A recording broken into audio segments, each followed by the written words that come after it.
Hey y'all, welcome back to my channel. Today we're gonna be making pepper steak and rice, y'all. It's real simple and real easy, okay? Do I need to show y'all how to make rice? Cause I done showed y'all this a few times. So we just gonna get right into the pepper steak.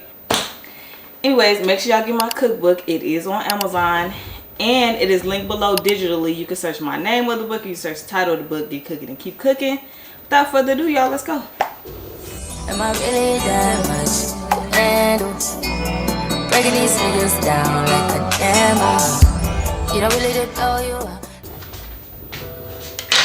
you. Okay, y'all, so the first thing we're going to do is cut these vegetables, and I'm gonna just show y'all one, and then y'all just gonna cut the rest, okay? I usually just cut the ends off, cut it down the side, and now it's open. Once you cut it down the side like that, then you can just go in like this, okay? Once you do that, you have a whole strip here. Even if it breaks, you can just go ahead and cut your strips.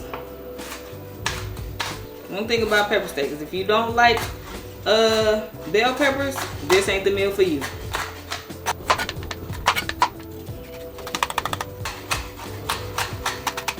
I'm gonna put these in here with the red ones. And now for the onion, the same thing.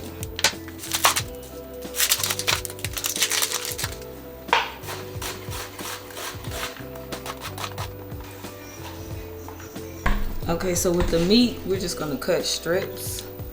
And I'm gonna cut it this way because I want more out of it.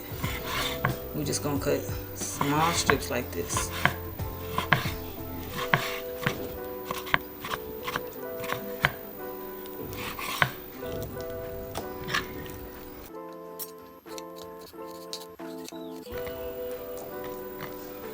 Okay, so now we're going to season with some onion powder, garlic powder, black pepper, and whatever kind of all-purpose seasoning you have. I got a little bit of seasoning salt. And we're just going to pour all of that on there. We have some cornstarch.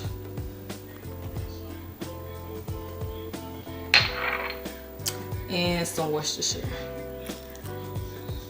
Okay, we're just going to get that a mix. Don't know the trick to getting your pepper steak tender is cornstarch. Y'all, so it's all seasoned up. We finna go ahead and cook this. This ain't gonna take long at all. So we're gonna start with some oil, heat that up. So we're gonna add our steak and try to get a nice sear on it.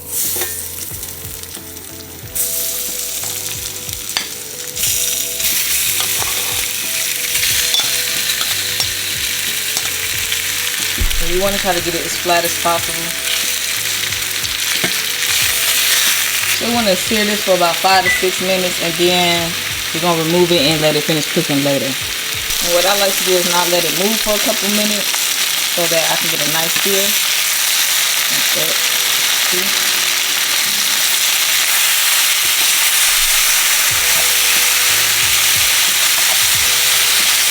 Alright, so now we're just going to remove it. Remember, we're going to let it finish cooking later.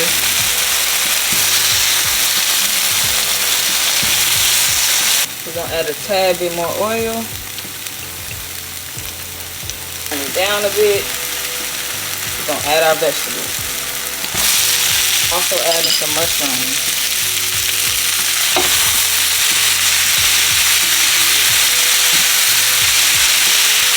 We're going to add 2 tablespoons of garlic.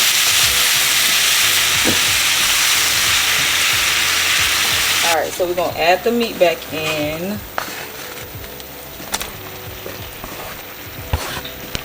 Mix it all up. We're going to add 2 cups of beef broth.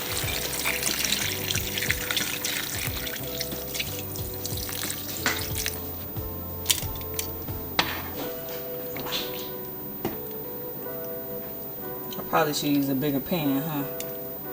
But that's okay. We're going to put the lid on this and let it go for about 15 to 20 minutes. Okay, y'all, as y'all can see, it's not really as thick as I would like it, so we're going to add a cornstarch slurry.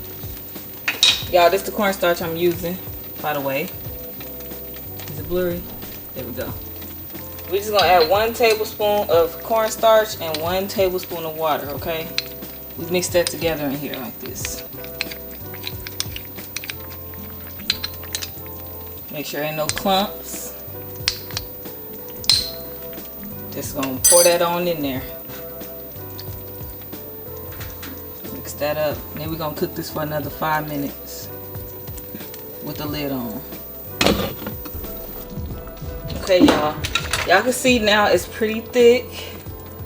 So now we just gonna go ahead and plate this up because it is done and it is ready. Okay, now that we have it all plated up, y'all, we just gonna add a little parsley on top and then we are done. Alright, y'all, this is how it came out. So creamy, y'all, and very tender. Let me not forget that, okay? Don't forget, y'all, the grocery list is in the description below. Don't forget to like, comment, subscribe, y'all. Let me know what else y'all want to cook, what y'all want to see, and what y'all want to learn. Hit that subscribe button.